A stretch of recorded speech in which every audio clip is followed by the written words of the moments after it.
Assalamualaikum warahmatullahi wabarakatuh. Jumpa lagi di ICS Channel yang memang channel top premium dan selalu menghadirkan catatan-catatan yang hangat, aktual, dan fundamental. Sobat Pembangunan, kali ini saya ingin melanjutkan seri yang lalu. Ya, banyak permintaan bahwa tema tentang wajah bus kita itu kiranya dilanjutkan, karena memang seri lalu saya sengaja hanya menghadirkan dalam bentuk tidak banyak narasi, tetapi kutipan screenshot daripada mini riset melalui channel-channel YouTube yang ada. Nah, kali ini saya ingin memberikan narasi, mereview tentang wajah pengemudi dan bus kita, terutama adalah bus antar kota, baik bus antar kota dalam provinsi, terlebih bus antar kota antar provinsi, atau kalau disingkat bus AKDP dan bus AKAP. Nah, Sobat Pembangunan, bus antar kota yang jarak pelayanannya itu sekitar 100 km lebih, baik itu dalam provinsi, apalagi terlebih antar provinsi, itu di dalam beberapa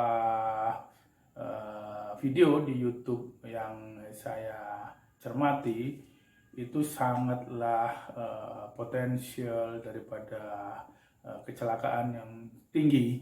Oleh karena apa? Terutama yang di sepanjang jalan arteri, ya, itu sangatlah sulit untuk mendapatkan kecepatan rata-rata atau journey speed, ya, antar asal tujuan perjalanan dengan kisaran katakanlah 70 km per jam, manakala tidak memaksakan diri untuk selalu mendahului, selalu menyalip kendaraan lain di depannya.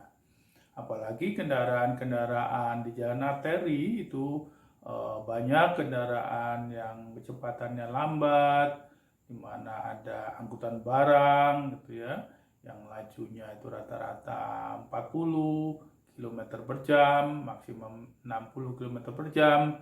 Belum lagi bertemu dengan kondisi lalu lintas yang padat, belum lagi bertemu kepada gangguan samping seperti pasar tumpah, belum lagi bertemu dengan perempatan, persimpangan yang harus berhenti di setiap persimpangan yang ada traffic light-nya, belum lagi bertemu dengan persilangan kereta api. Di situ kita lihat hasil riset saya di video YouTube yang ada beberapa yang saya buka, sepertinya marka lurus, bahkan marka double rigid yang lurus, ada ganda dua, itu sudah tidak lagi menjadi hambatan untuk dilanggar manakala tidak ada petugas yang ada di situ. Nah, ada lagi juga di rel kereta api tidak lagi itu media hambatan manakala ada kesempatan untuk menyalip di persilangan kereta api pun itu disalip, karena memang untuk mendapatkan waktu tempuh total yang memadai sesuai harapan.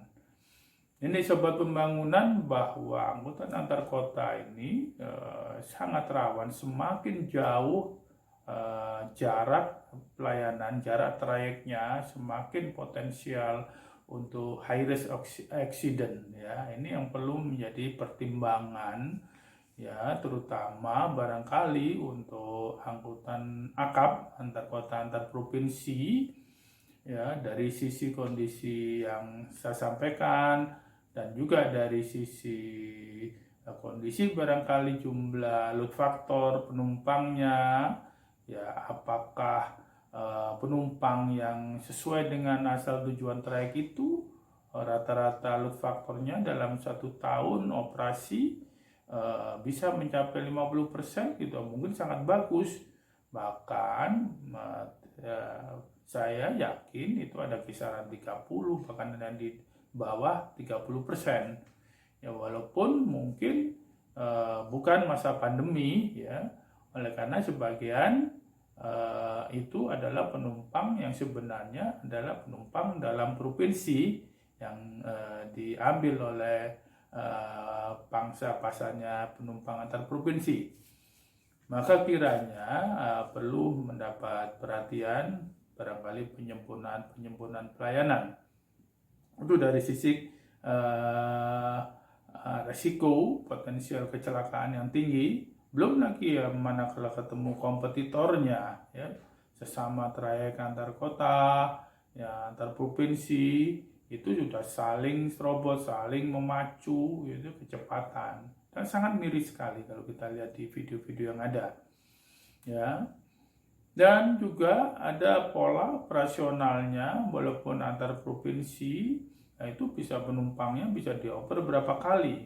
Saya ambil contoh dari Ponorogo ke Bogor, itu penumpangnya dari Ponorogo sampai di Madiun dioper lagi ya, walaupun mungkin ada yang sesama PO gitu ya, dan juga dari Madiun sampai ke Solo, sampai terminal Solo itu juga dioper lagi ya, walaupun itu sesama PO, tapi pola itu diterapkan oleh manajemen PO atau sesama kru untuk saling mengatur strategi itu. Nah, tentu ini tidak diharapkan bagi penumpang untuk mendapatkan pelayanan semacam hal semacam itu. Nah, juga sama terjadi kalau untuk angkutan dalam provinsi gitu ya. Memang karena jaraknya relatif lebih rendah dari antar provinsi, tapi ada beberapa yang saya cermati dari hasil mini riset itu, kasus adalah penumpang dioper ya ketika jumlahnya juga tidak memadai.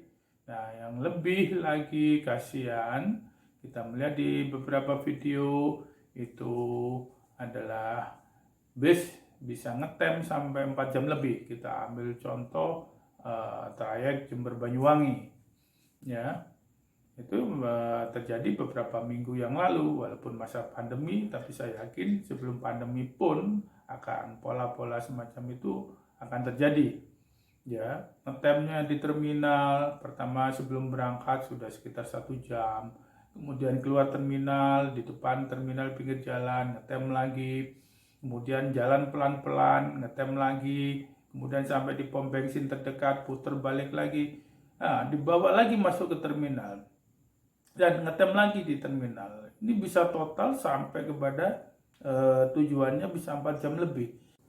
Kemudian juga ya terjadi pelanggaran tarif ya, ya. Apakah itu di musim pandemi maupun sebelum pandemi COVID.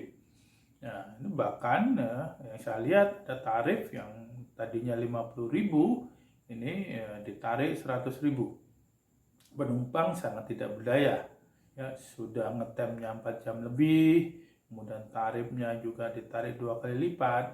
Betapa sangat sengsara sekali. Tapi penumpang sangat terpaksa.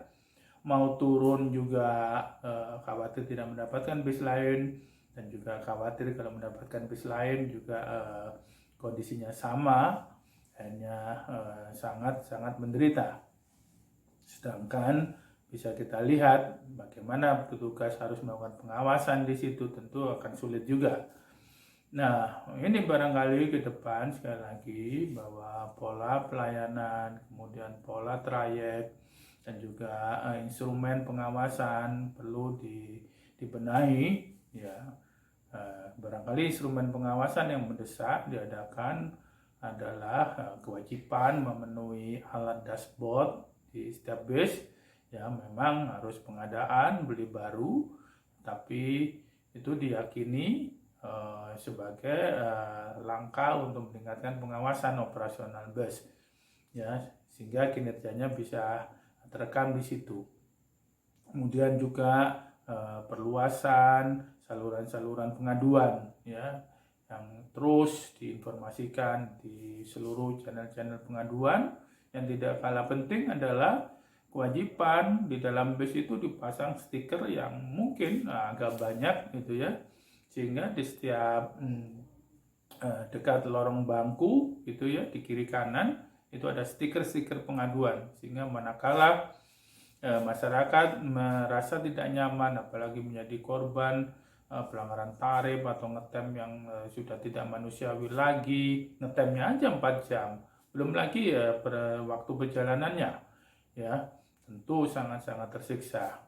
Ini sobat pembangunan, kondisi yang ada di lapangan, ya, dari aspek keselamatan, dari aspek pelayanan, masih banyak permasalahan-permasalahan, dan itu bisa kita temukan banyak di channel-channel YouTube.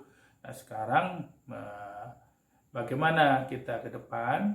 Mari kita sama-sama berkomunikasi, memastikan pola-pola penyempurnaan dan pembenahan, dan dibicarakan dengan semua yang terkait, termasuk dengan para pengusaha, dan juga bagaimana pola-pola rekrutmen daripada kru, pengemudi terutama, ya, walaupun kita tahu mendapatkan pengemudi yang mau aja kerja sebagai pengemudi bus sekarang susah. Nah ini tentu harus ada terobosan-terobosan out of the box, ya, yang supaya mendapatkan pengemudi yang berkualitas, pengemudi yang taat aturan, pengemudi yang memberikan pelayanan bagus, tapi juga tentu penghasilannya tiap bulan masih memadai, dan tentu pengusaha bisa mendapatkan masih tidak terlalu berat untuk membayar gaji pengemudi. Nah ini kondisi-kondisi yang perlu mendapatkan jalan tengah, tetapi memang harus mendapatkan solusi. Kalau enggak akan terbiarkan terus seperti ini, ya tentu resiko tingkat kecelakaan sangat tinggi dan juga pelayanannya sangat buruk, ya terutama pelayanan bus antar kota yang di jalan raya ini. Demikian sobat pembangunan, beberapa catatan yang penting kiranya bermanfaat menjadi renungan untuk penyempurnaan. Kita ketemu lagi di channel depan yang selalu hangat, aktual, dan fundamental. Terima kasih. Wassalamualaikum warahmatullahi wabarakatuh.